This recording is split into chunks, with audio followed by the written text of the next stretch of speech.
Consello Regulador, Chemi, da Diputación, Margarita, concelleira, e aos organizadores do festival. En primeiro lugar, quería facer dúas felicitacións. A primeira aos organizadores por celebrar este 10º aniversario cun nivel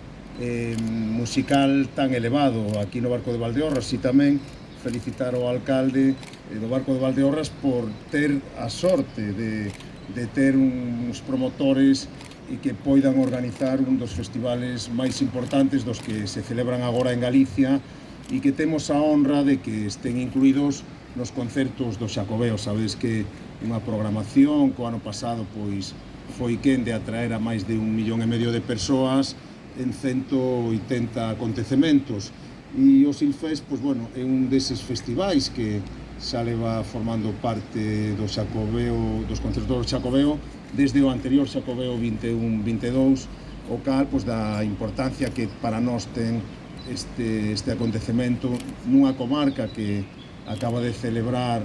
a Feira do Viño con notable éxito, por o que teño entendido. Tiven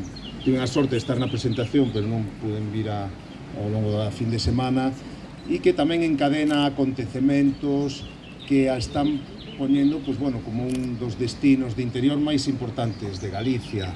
a través do enoturismo, co apoio do Consello Regulador Viño, pero tamén a través de, como decía Chemi, de acontecementos culturais como o Silfest, que foi pioneiro. E tamén quero referirme a esa capacidade de descubrir que teñen os promotores, de descubrir grupos e artistas que logo triunfan noutros festivais.